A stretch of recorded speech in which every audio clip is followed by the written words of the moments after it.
So, Donald Trump Jr., he decided that he was going to release his emails. So basically what was going on is that there was, I believe there was a report by like the New York Times, really reliable news source, I know, right?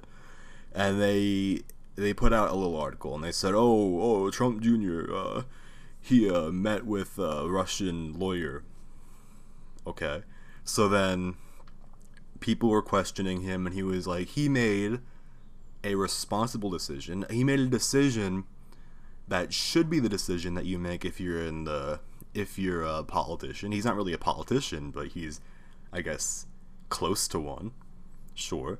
Related to one. So maybe, but that's besides the point, right? He made the decision that it's what you should do if you're in that kind of position. If you were in the position that he's in, where you have the media going after you and accusing you of things, you know what he did? He did something that Democrats and a lot of Republicans too have no idea how to do. You know what he did? He had displayed some transparency, if you can believe that. I know it's hard to believe, but trust me, it still exists, and this guy did it. So Trump Jr. comes out, he decides, you know what? You want to accuse me of doing these things at the little meeting. Okay. So he tweeted out the emails that related to the meeting. And you would think that, oh yeah, that's responsible, right? I mean, you're a politician, you're not really a politician, but you're in the public eye, and you're being hounded over some kind of, quote, scandal. These Russia scandals are not scandals. Let's be honest. They're not scandals. They're just manufactured, fake-ass fucking narratives just made up by the media, and, they do their thing, and, you know how it is. So it's not really scandals, but let's just pretend that it's scandal for this sake, right? So he did the responsible thing to do. And yet now he's being attacked by absolutely everybody. This is probably one of like the worst cases I've seen of just absolute Russia hysteria. I mean, I went on YouTube. By the way, I've learned over the past couple of years that I absolutely despise YouTube. I like the website. I like the people on the web. I kind of like the people on the website, but I despise the ownership when it comes to Google. Oh my God, Google! I don't even want to get started with Google. And then we had Google. They put out a little thing. Usually, whenever there's like a big story, like a terrorist attack or something like that, they put out a breaking news section on their front page. They put out a breaking news section for this. What are you guys doing? The fucking Twitter. Oh, Twitter. Everything. All the top trending tags. All the fucking moments. Twitter moments. The bullshit like that. Everything. Oh God, it was just never ending. They were making so much out of fucking nothing. That's just that. That's like what they're so good at that. That's like their number one skill. Is taking fucking nothing and just blowing it up. It's not like, this isn't even like an overblown scandal. This is a flat out manufactured scandal because there's nothing there. If you actually read the emails, there's nothing there. They cling on to, fucking the vague stuff because that's what they've been doing with this Russia scandal, quote scandal, for the entire time it's been going on. All they know how to do is just vague statements. Ooh, he said this. Ooh, she said that. That's all they know how to do. So in one of the emails, it was like this lawyer, this so-called Kremlin tide lawyer. Like at this point, like Kremlin tide. Like at this point, right? It's just these are the people who are always yelling and screaming about racism 24/7, right? And yet with Russia, it's like if you have any Russian heritage in you, well then you're a Kremlin puppet pretty much. That's the point that we're at right now. Like, I mean, I'm pretty Russian, I guess. I mean, I've got some Russian blood in me. I've got some Slavic blood in me. So am I now a Kremlin puppet? Am I now a Putin? Am I now a Kremlin-tied guy on here? I mean, no. So they go after this lawyer. She's like, oh yeah, Kremlin-tied. How is she Kremlin-tied? No, she's Russian. I mean, obviously, everyone in Russia is tied to the Kremlin. Didn't you know? It's so ridiculous. It's so ridiculous. I mean, could you imagine if it was the other way around? Could you imagine if we had people out there going, hey, Democrats, I mean, they're taking a lot of money from Jewish interests. I think there's something going on there. I think they might be Jewish puppets. What if you ever had that? No, because it's Russians, it's okay, right? Maybe we can investigate the Democratic ties to Jewish financial interests. Can we investigate that? But no, we have to investigate Russia. Russia.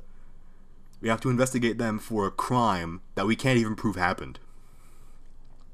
Yeah, that's the key, right, to this whole thing. The key to this whole thing is that they can't even prove that anything happened in the first place. Like, they try and pass that off as like a given, right? Like, oh yeah, they obviously hacked the election, right? So it's just a case of who helped them. That's what they've set up. When people on the right argue Russia, the biggest flaw that I see is that they give that up. When you argue from a position of giving in and saying that, oh yeah, they hacked the election, you're already at a disadvantage. You know why you're at a disadvantage? Because of all the speculation and all of the the suspicion that's been brought up by the media. What you need to do instead is you need to go out there and you need to say, look, you can't prove collusion for a crime that you can't even commit, that you can't even prove happened in the first place. How are you going to do that? Like, can you imagine if this was any other crime, right? Say it was like, I don't know, murder. Are you ever going to have a case where you have a murder case, right?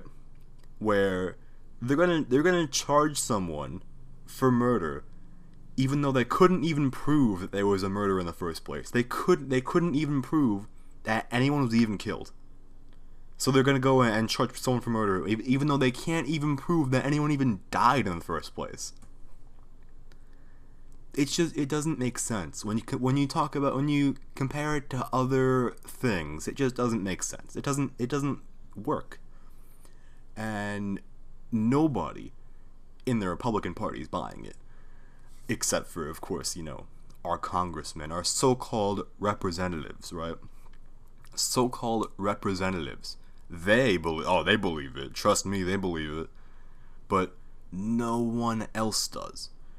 The Democratic base is sort of, they're starting to pick up. Back, I used to say that it was about half.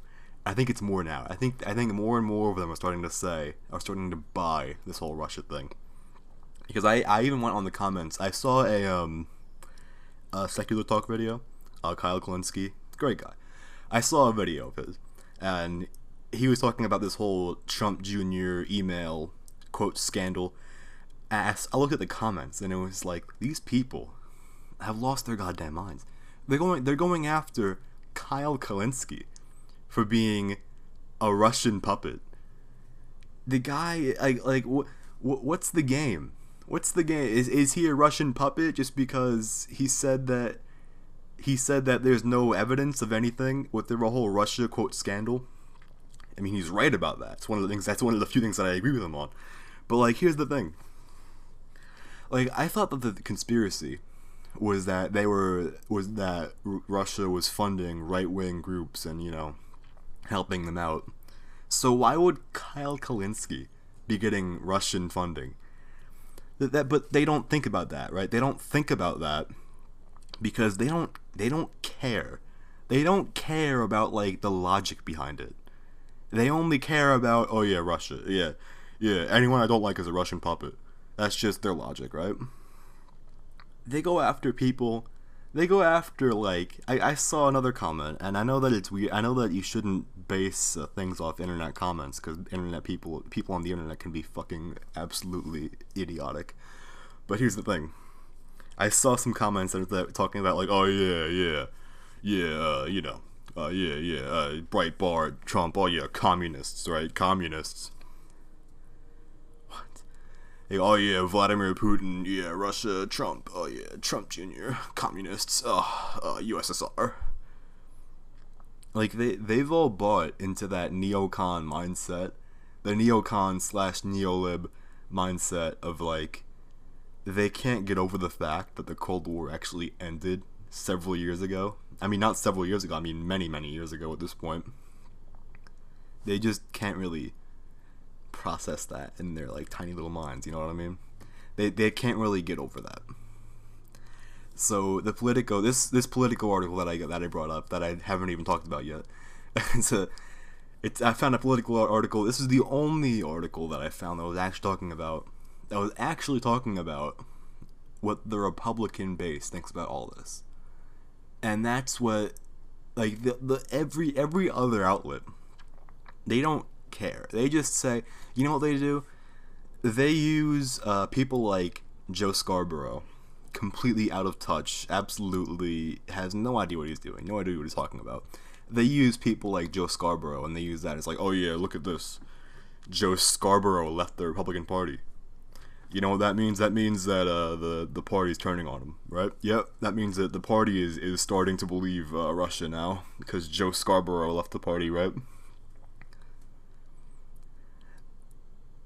If you think that Joe Scarborough represents the base in any way, I don't know what to tell you. I mean, I don't know what to tell you. I mean, there's out of touch, but then there's the Joe Scarborough level out of touch. I mean, Joe Scarborough, the guy,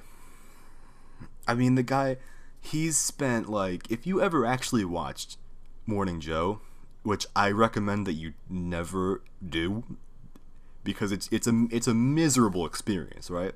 You watch Morning Joe, like, I don't know how you can watch that in the morning. How can you wake up every morning and turn on Morning Joe and not hate yourself? Because Morning Joe is just like 5 people sitting at a table crying over Trump and Russia for like a couple hours every morning. How can you watch Morning Joe and not hate yourself? I mean, it's the most miserable thing I've ever heard in my entire life. But the thing about Joe is that he's just... If you go on his Twitter account, and the things that he says, and the people that he endorses, oh god, it's just so embarrassing. I mean, like, he said, like, oh yeah, this is what a real conservative looks like. He was like, oh yeah, this is what a real conservative looks like.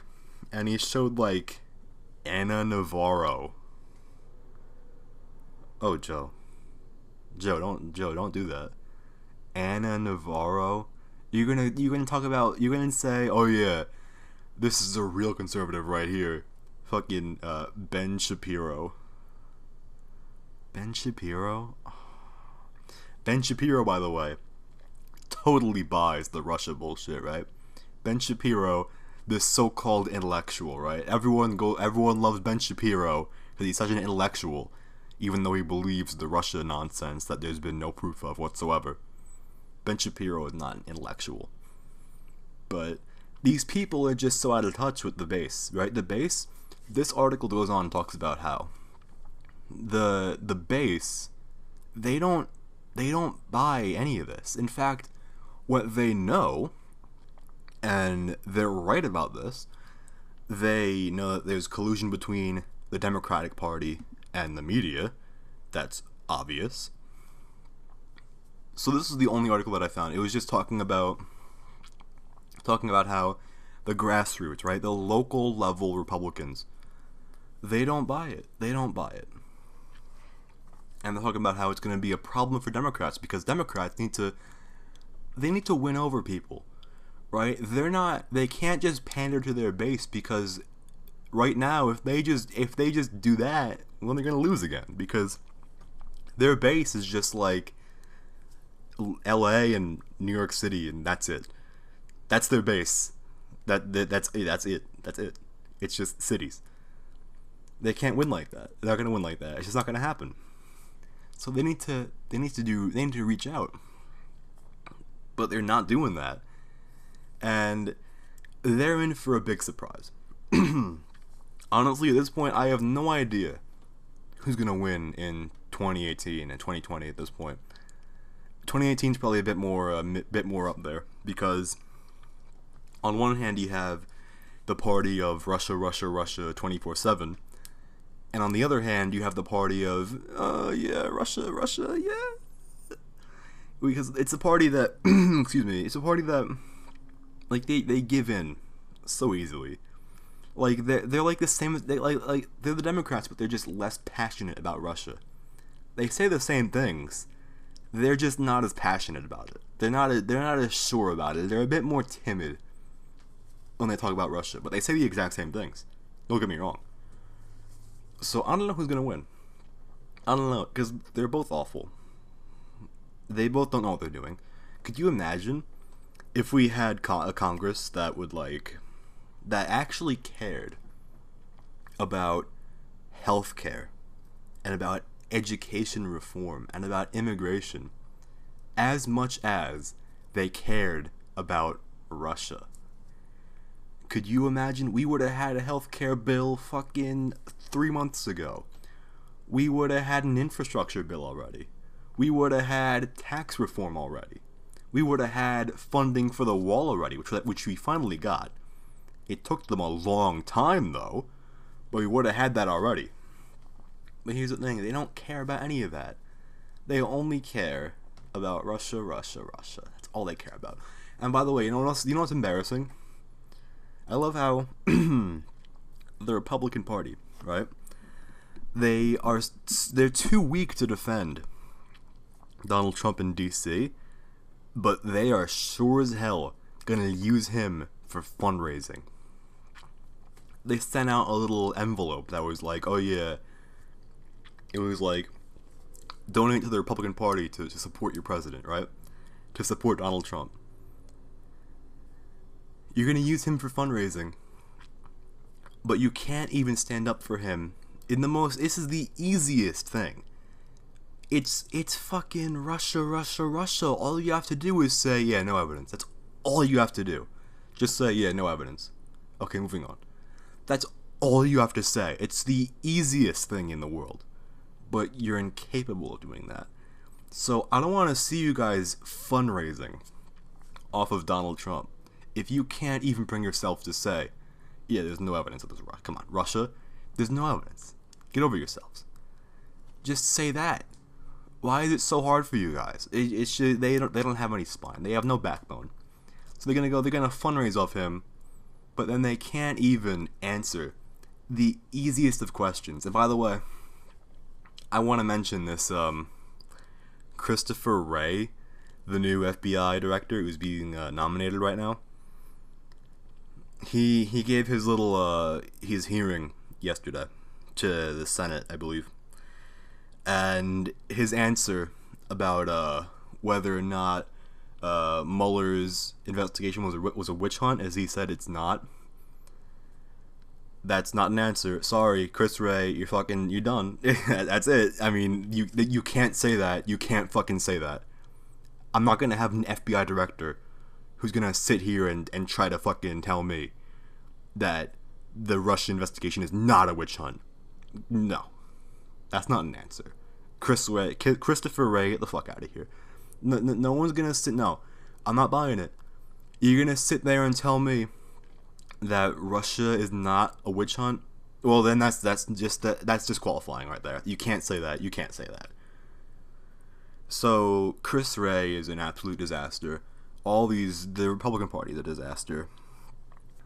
But even with all of that going against us, we still have the base.